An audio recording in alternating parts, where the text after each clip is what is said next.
Hello, everybody, and welcome to another episode of Every Day is a Train Wreck.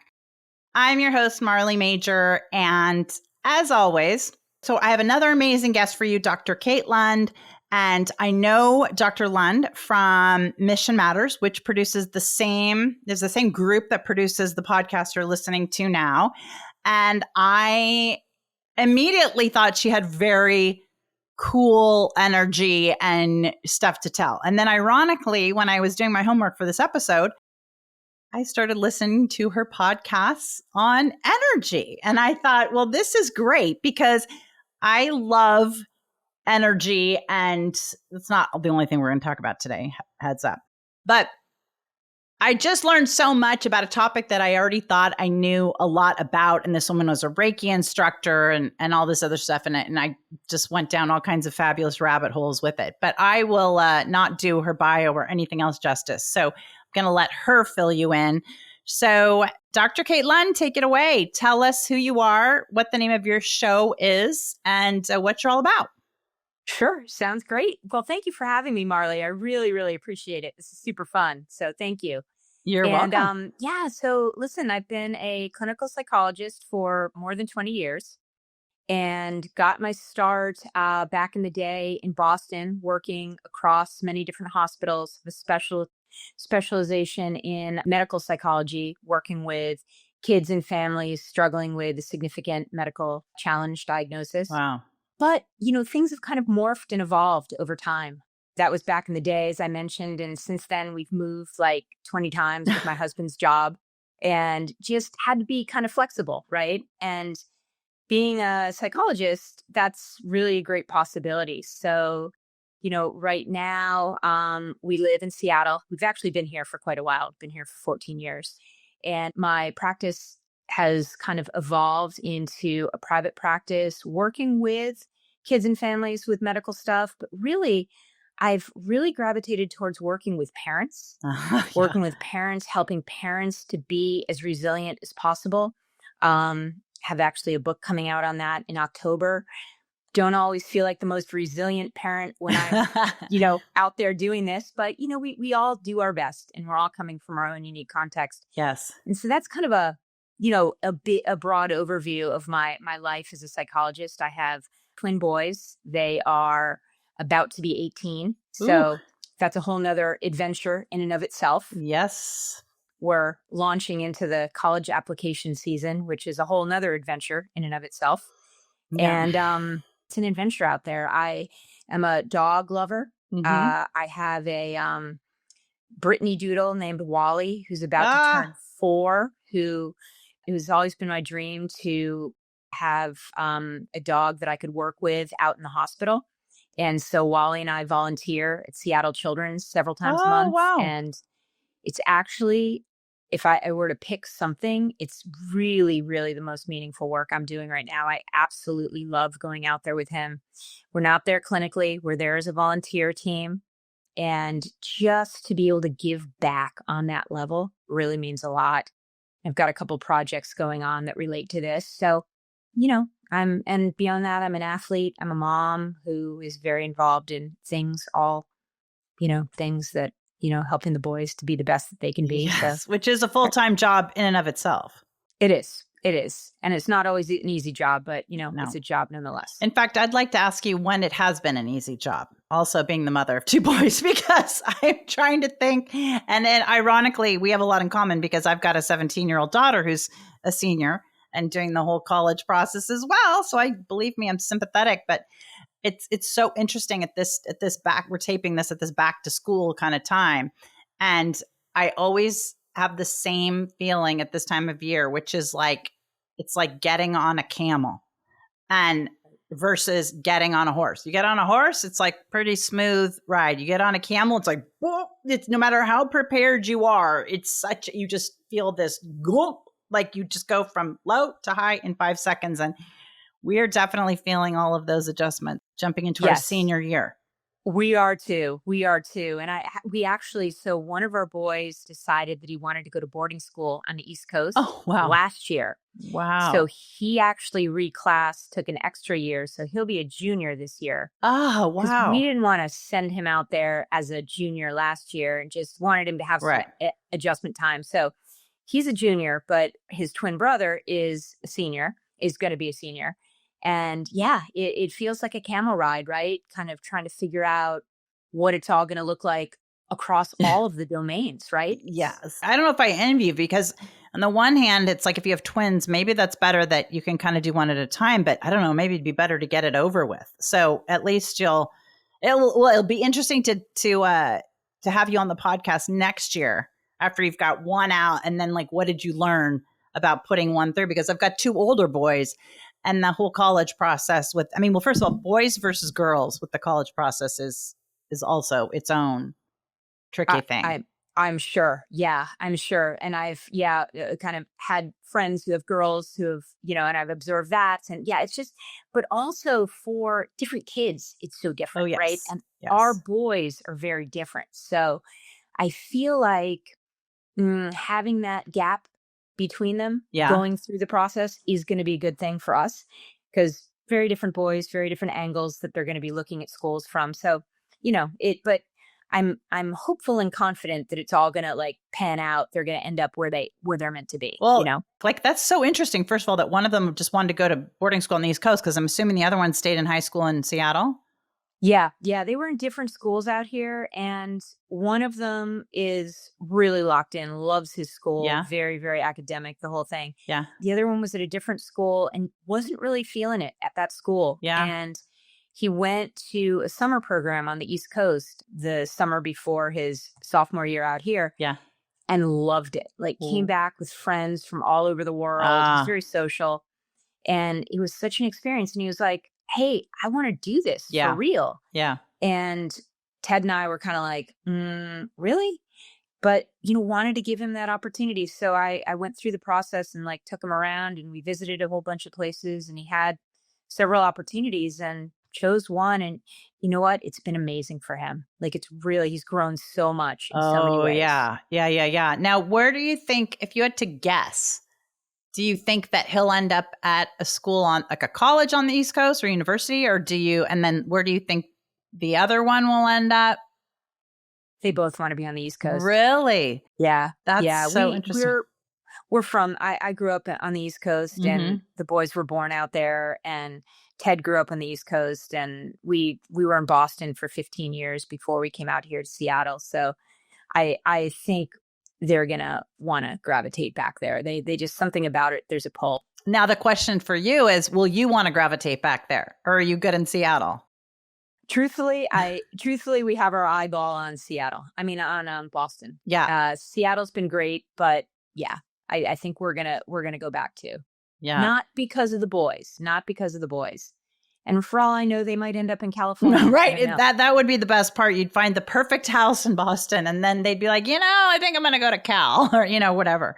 Right. So our move back there would be irregardless of what they're doing. Right. But, it certainly would be nice if we were around and we could watch their crew races or whatever. But, yeah. All right. Well, story developing.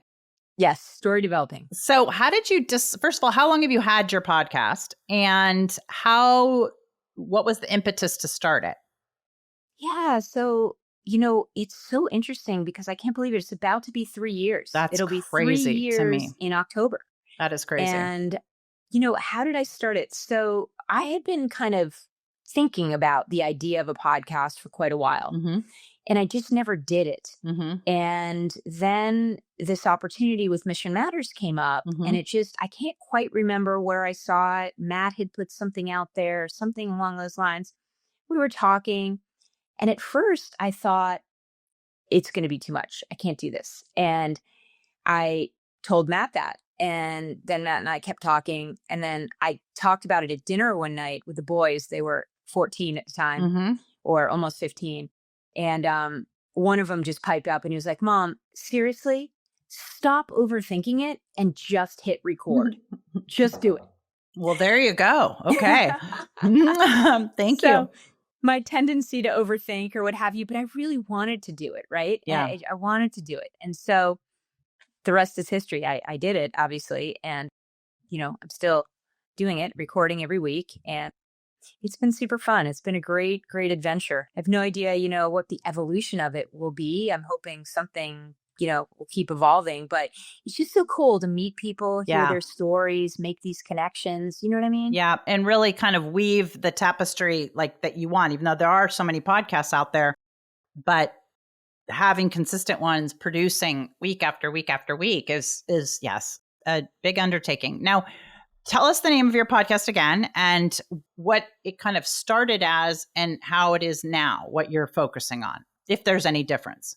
Yeah, sure. So it's called The Optimized Mind, and the idea with it is really to explore the concept of resilience kind of across domains. Mm-hmm. So I interview all sorts of different people. I interview corporate folks, entrepreneurs, athletes. I love interviewing athletes. I interview parents, authors, lots of authors. You mentioned my episode on energy. Yeah. And that is a super fun project within the podcast, which has sort of evolved. Martina, the woman I interviewed, the author there, she and I went to high school together back in the Oh, day. cool. Okay. And she is a phenomenal person and is really a prolific writer. And she's written so many things. And she has this series, which is coming out as we speak. It's called the Understanding series, with these short books making up the entire series on all these different topics. So energy was like, I think, the fifth one in the series. So we've done an interview on each one.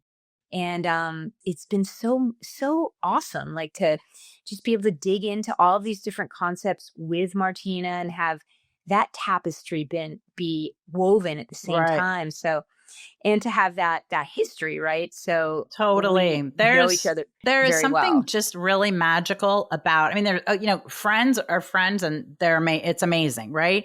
And the network we have, but there is something really special. I think the longer you've had a friend, especially if you've had one since like before you went to college or something, because in those formative years, I feel like you really are the person who you're going to be at that time. Like you can kind of see it. And then there's such a trust factor there when you're talking and working with somebody. And it's like all these unspoken things that everybody kind of gets, when you know somebody that well. I don't know. I'm always amazed at how much easier it is to navigate. Absolutely. Yes. I could not agree more. And it's just, yeah. So that's been a really cool. And so I might do more series like that within the context of the podcast, because it's kind of cool to have that kind of sequential follow up, Oh yeah, completely. And some organization. So how did it, when you started the podcast, what did you think you were going to talk about? Were you like, I am going to cover this, this, and this? Or were you sort of like, this is my space and I'm going to just wing it? Well, it was pretty tight within the context of resilience and that umbrella, but with flexibility and openness to see how it would evolve, because, everyone's got a different story, and how resilience plays out for different folks within the context of their lives is different. Yes. And, I've interviewed, folks who might have a specific challenge that they're talking about that they've overcome and how that shaped their life story and so on and so forth. Or maybe it'll be, everybody who's all the authors that I have interviewed have an underlying theme of resilience in the fact that they're helping some people to become better within their own unique context. But I guess that's an important piece. It's looking at resilience within one's own unique context and how that shaped their life and experience.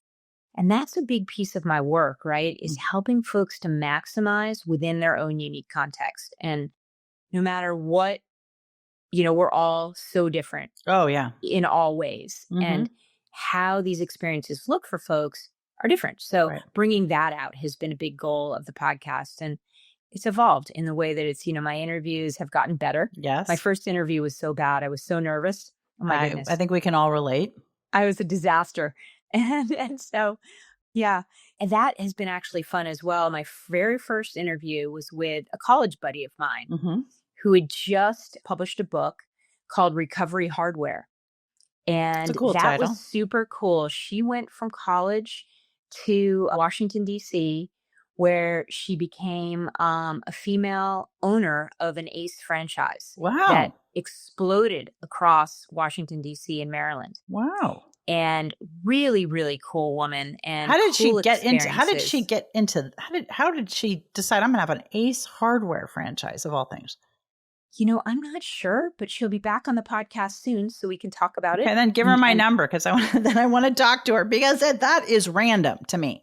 Yeah, I mean, she's pretty phenomenal. And so she just put out a book called Recovery Hardware, kind of telling the stories of recovery of many of the people that she had hired to work in her hardware stores. And the experience of Oh, working in the great. stores was like a launch pad for them to recover from numerous things or just become better in and of themselves.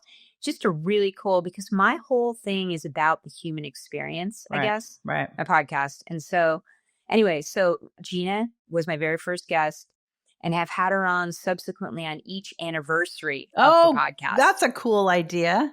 And so she'll be coming back up here in October. It's interesting talking about resilience and then pairing that with sort of with the title of your podcast, The Optimized Mind. And this morning, ironically, I was doing an interview based on about leadership, and they had to go through all these many questions about leadership and my thoughts on it. And a lot of the questions somehow, maybe because I don't know, but it just gravitated towards this were like struggles or things you had to overcome to lead, however successfully or unsuccessfully you do. And to me, resilience just automatically implies some kind of failure, some kind of tough thing that happened, right? Otherwise, you wouldn't have to bounce back.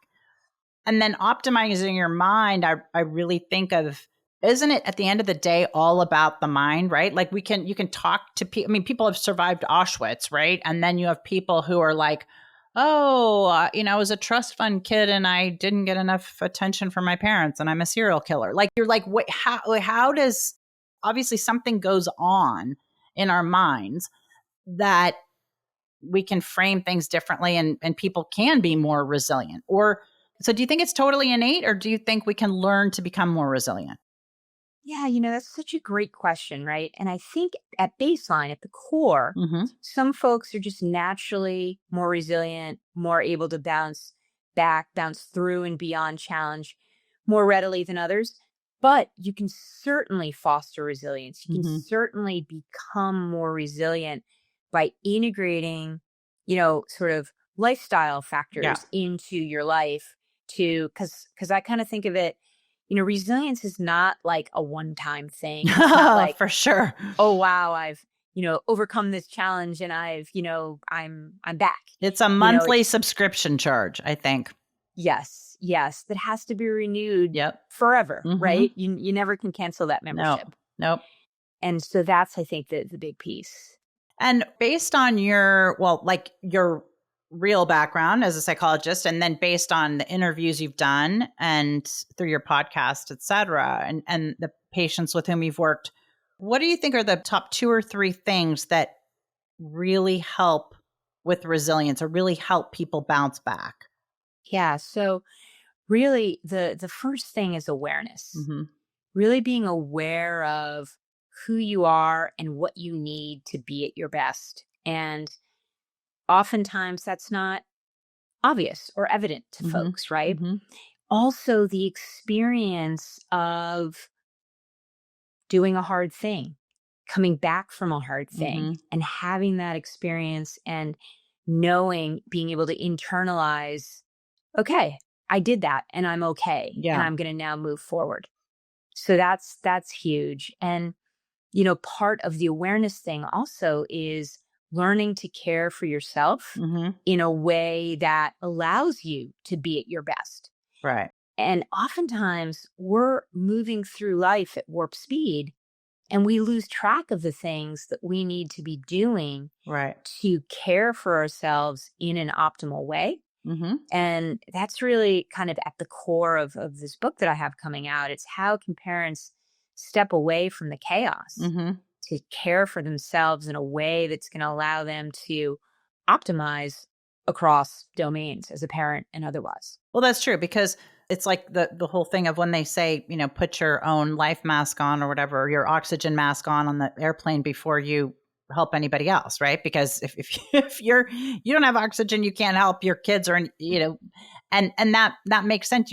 But I don't know. I think moms have a harder time than dads, maybe not, but it seems like we're always just pulled in so many different directions. And maybe it's like those motherly instincts on top of it, or the sense of guilt, or whatever it would be. What are some of the ways that or patterns that you've found that kind of seem to universally work? Like if somebody's like, I don't even know where to start. I know I need to build some of these resilience muscles, but I don't know where to start. What would be a couple tips of where they could jump in?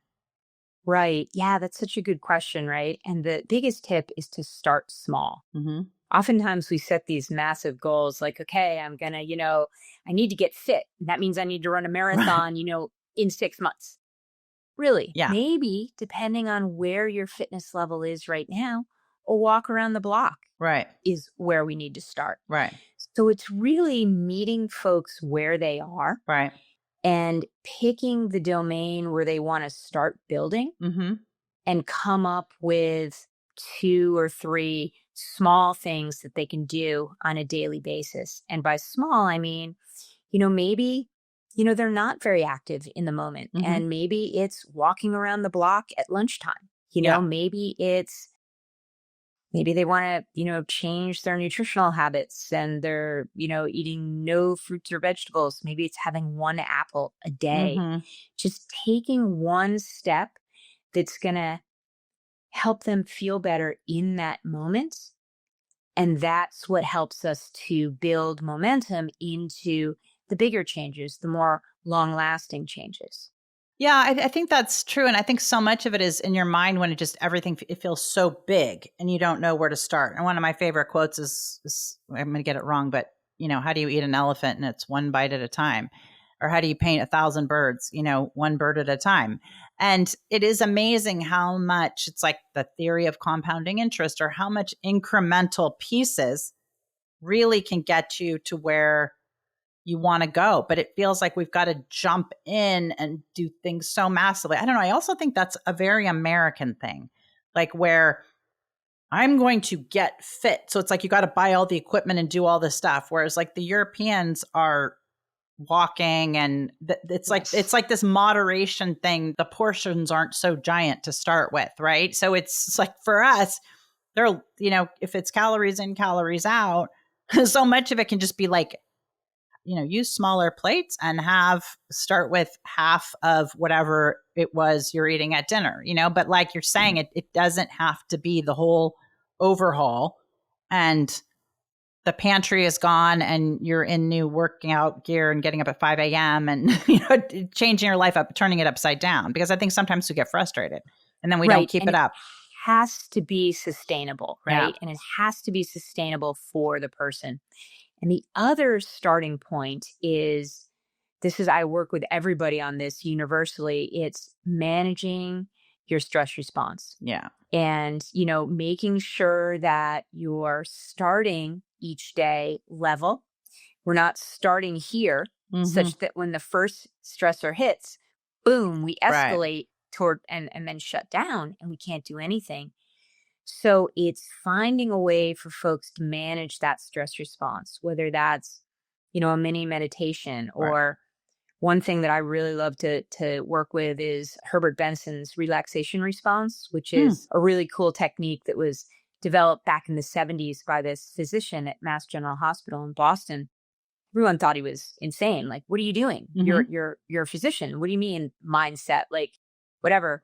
And he came up with this technique that was so helpful to his patients universally that it's kind of expanded. It's the cornerstone of the mind-body medicine program. Well, do tell.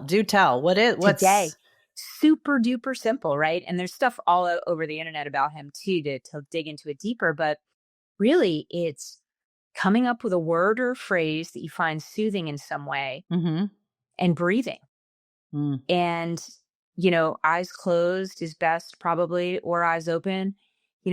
Starting folks out with 5 minutes in the morning, 5 minutes later in the day, just to have that experience of levelness. I mean, it takes time to get there. This is not like a button that we're pushing. Sure. It requires practice, but over time, that kind of state of calm becomes more and more integrated into one's baseline, so that the idea is then they can ride those stressors that are going to hit inevitably, because we all face stressors day in, day out, ride them more like a wave rather than like a spiky up and down thing. So, yeah, I totally agree. And to me, it's like if you're standing and you're taking a boxing class for the first time, right? And you're kind of in that position and you're like ready and paying attention, and your stance is like you're prepared to sort of take that punch, versus you're in high heels, you're running, you're not paying attention, and then somebody, catches you by surprise. They're very different. They have very different reactions and very different outcomes. But I think you're so right, is that we have to be in that training mode sort of all the time, so that when it hits the fan, because it's going to hit at all different times of day, nobody gets out of this life, unscathed. But if we're already kind of hungry, tired, any of those things, right?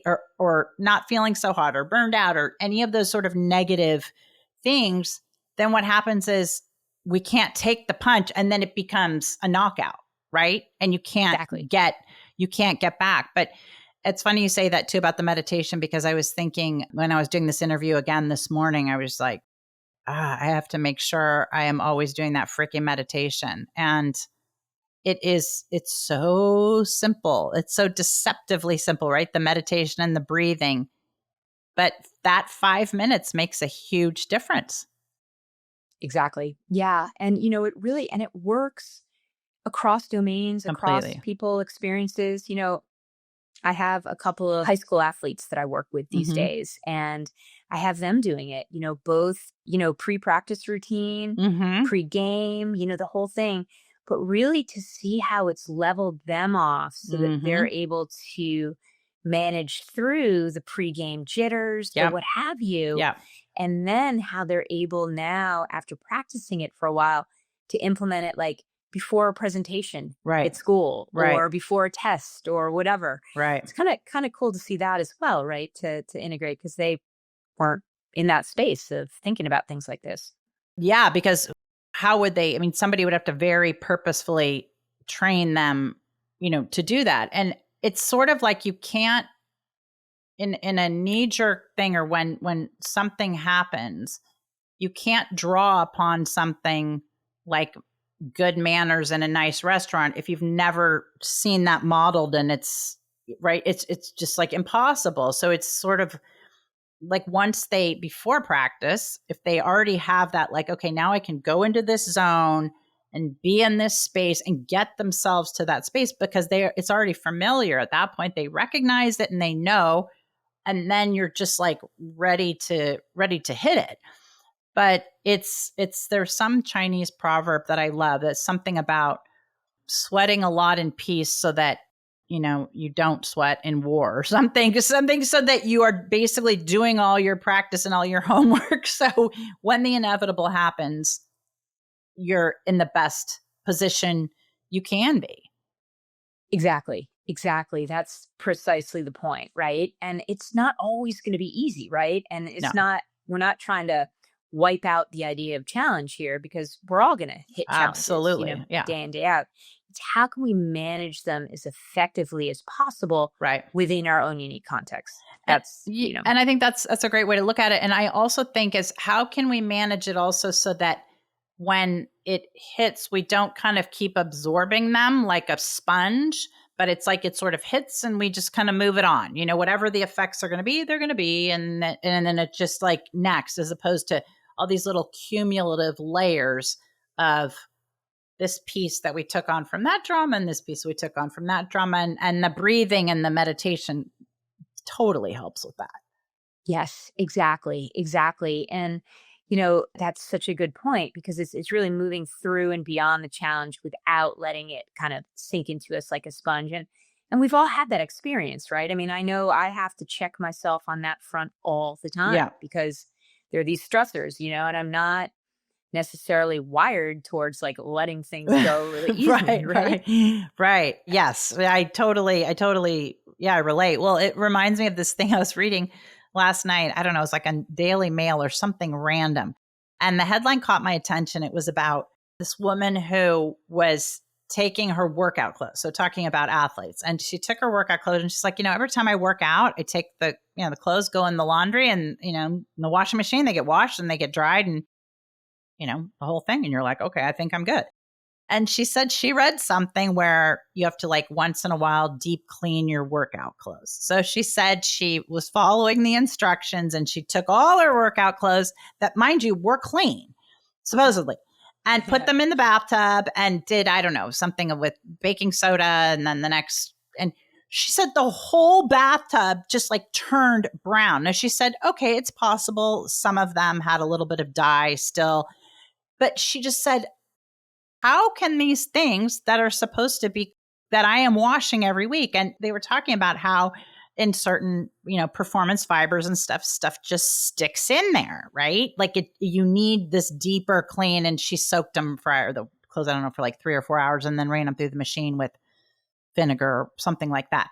But it's sort of like that, right? Like sometimes you need to just do even a deeper reset. Like even if you're doing your kind of 5 minutes a day, and then you don't realize some of this stuff just kind of keeps building up, right? It's like why we have to get our teeth cleaned because it just somehow, no matter how hard we try, we get bogged down. Definitely. Absolutely. And that's part of the human experience, right? And where the awareness comes in Right. to notice when we're getting to that point and when that deeper reset is necessary. And also finding other ways, small ways throughout the day to, help kind of nourish ourselves and reset moment to moment. Or, I'm a big fitness person. And so I really believe in the idea of integrating fitness on some level to help you to reset, manage stress, all of those things. And so if somebody's able to, I really help them to identify those ways that they can integrate some sort of a fitness routine. It doesn't have to be major, it doesn't have to be huge, but something small each day really does wonders for our mind and our ability to manage stressors. And even if that, like I broke my back at the end of last year when I fell off my horse, and then I had to go through all this physical therapy and rehab, and it was a nightmare. But the one thing that was so interesting is, and we've all heard this before, your core is everything. Your core has to be strong and all this stuff. And even in the beginning of my rehab, the physical therapist was like, okay, just, crunches and planks. And I'm telling you, if you just have 5 minutes a day and you do your crunches and your planks, you will start moving the needle fairly quickly. And it isn't like, okay, you got to take on some big jogging thing. And that's awesome. Yeah, but that's amazing. I'll tell you, you think you're in good shape until you start doing some planks for a while and you're like, sweet Jesus, this is hell on earth, and then I'm upset. Like, how can I not do this for longer? But I think those wake up calls are kind of good. And as you say, it doesn't, if people left this podcast being like, okay, I'm going to quiet my mind and breathe for 5 minutes in the morning and 5 minutes, let's just say 5 minutes in the morning. And then they're going to do 5 minutes of planks and crunches. That's 10 minutes, but that is 10 minutes that will have a huge shift on your day and your outcome, in my opinion. Yeah, absolutely. Absolutely. And, one other sort of easy tool that you can integrate, is this idea of jotting down at the end of the day 2 or 3 things that went well on that day. Yeah. Because as human nature leads us to all the things that didn't go well, right? All the challenges, stressors, chaos, but to really sort of intentionally pull ourselves out of that space is quite powerful. And so that's another thing that I encourage folks to do, including myself. I know. Well, I find a lot of times, it's like who we interview on the podcast or why we start the podcast or the topics or the books we write, or because they're problems we're trying to solve for ourselves. And that's why, Exactly. I mean, I'm convinced that's the only reason there are these best-selling books on these topics, is because somebody is so passionate. And maybe sometimes it's not the problem they're trying to fix in themselves, but they're so passionate about cancer or fighting cancer or whatever because they, somebody close to them passed away. But it is interesting that I just find that we tend to be attracted to things that we could use a little assistance with Yes. in our own backyards. Yes. No, how I have to jump in on the back. Is Yeah. your back okay? Like that's intense. It Like is. you were, Yeah.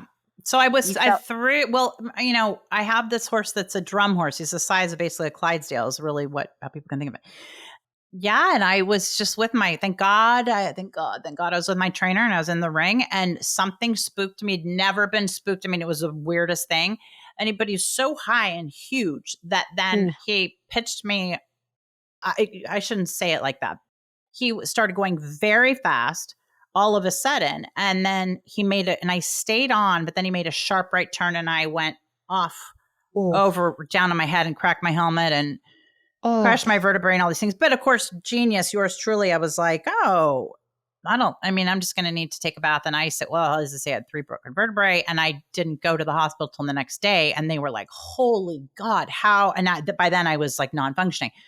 So that was November. And then, so we're August now. And have made huge progress. It's ironic, in the last few weeks, it's really been bugging me. And I think it's because I've been traveling a lot.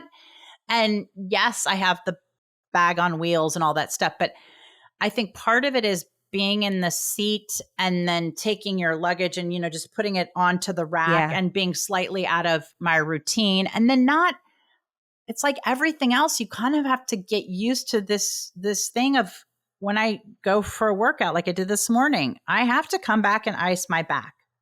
Right. I just have to think of myself like an athlete like that. And I need to do my planks and my sit-ups and now I think what I'm going to do is, because it's been, as I say, it's been bugging me in the last few weeks. And one of my friends said last night, what about like hot yoga? And I do think, because I was trying to think, I was like, it can't be the bones. I mean, I had the cement put in and all that kind of stuff. So it's not the bones.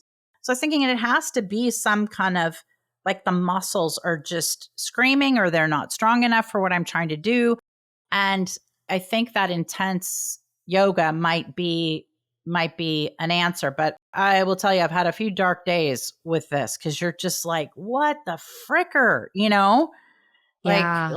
Yeah, you just have to keep reevaluating and keep getting back on the proverbial, horse, and keep trying to fix it. But yeah.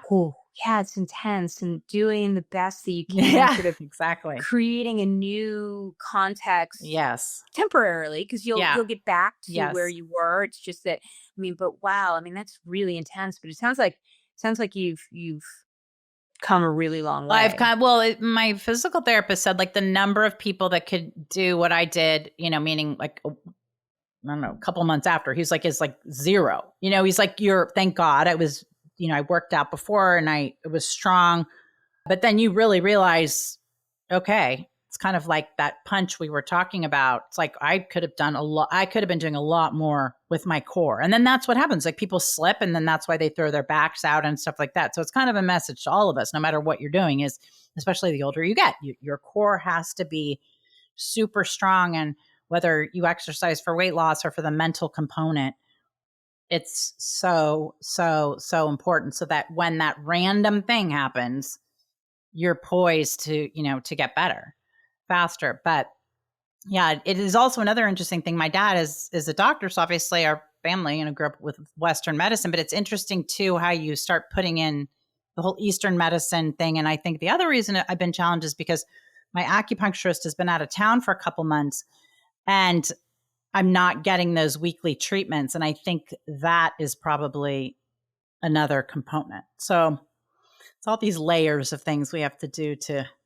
Definitely. And it's that integrative approach that I think is so powerful, Totally. right? In terms of, healing from an event like that, or, really coming back from anything, or just keeping ourselves, optimized. Well, optimized and optimistic, Yes. because Oh, yes. that is huge. And going back to that whole 5-minute thing of breathing, and is your head sometimes, like I'll notice at night is when I will get really frustrated with it. Like, let's say I haven't iced my back, or I didn't, I did something I knew I shouldn't have done, or I didn't do my exercise that day or something.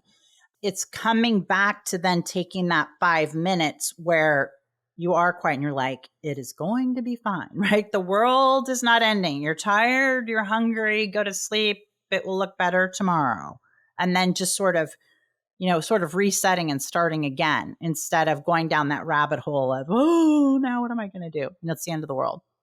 Exactly right. And you bring up a really, really good point, because optimism is hugely important in the whole resilience thing, and, our ability to be resilient, and it just at the core, right? To focus on what's possible. Yeah. As opposed to the challenge, which also has to be contended with, of course. Sure. But also at the same time, having that parallel process of what's possible and how am I going to get there? And continuing to hold that right in front of you. Like, have the pity party for a minute. And okay, do I have to go to the doctor's appointment or whatever? But then, like, where am I trying to go? Like, really visualizing that strong back that does da-da-da-da-da.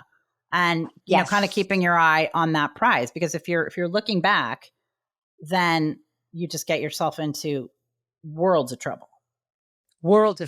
Exactly. And really, the reality is you get stuck. And you're not able to move forward regardless of how hard you try. And then it just snowballs. It's a compounding effect. So I think the most important thing is don't get to the ledge in the first place. And if you do, then maybe do more than 5 minutes of meditation. But I am so grateful for you to be on this podcast. I think it's amazing. What else? Any other parting shots or any other advice that you would give people, other than, of course, to listen to your podcast and tune in? You're kind. Just to really stay focused on the possibility on the other side of challenge for both yourself and your kids. Yep. And, recognize that, you're modeling for them all the time. Yes. And, there's no way to sort of manage exactly what they integrate from watching you, but you're modeling for them all the time, and kind of teaching them that this idea of focusing on possibility is quite powerful. Right. And so that, in addition to managing your stress response, and, just recognizing that, don't compare yourself to other people, really be focusing on optimizing within your own context, and that'll put you in a really good spot in terms of resilience. Absolutely. Like, if focusing on other people motivates you to do a little bit better, fine, that's one thing. But you just can't be like, oh, but they're doing this and I'm doing this, because they're on a totally different path. And by the way, you don't know what they're really doing. I mean, you know what they're posting on Instagram. You're not really sure. And we're not really sure. Exactly. It's a whole different story. All right. So Dr. Kate Lund, The Optimized Mind is your podcast. Where can people find you on social media, or do you want them just to go there? Sure. Well, they can find me on Instagram, Dr. Kate_Lund on Instagram. Great. Or my website, katelundspeaks.com. I love it. Well, everybody, thank you for listening and participating in another episode of Every Day's a Train Wreck. I'm your host, Marley Major, and if you haven't already, please subscribe to the show. Please rate it 5 stars if you're so inclined. Comment, tell a friend, and if you want to find me on Instagram, you can do it at The Profit Goddess. So anyway, that's it for this week. Have a great day, and thank you to Dr. Kate Lund. Thank you so much. I appreciate it. Bye-bye.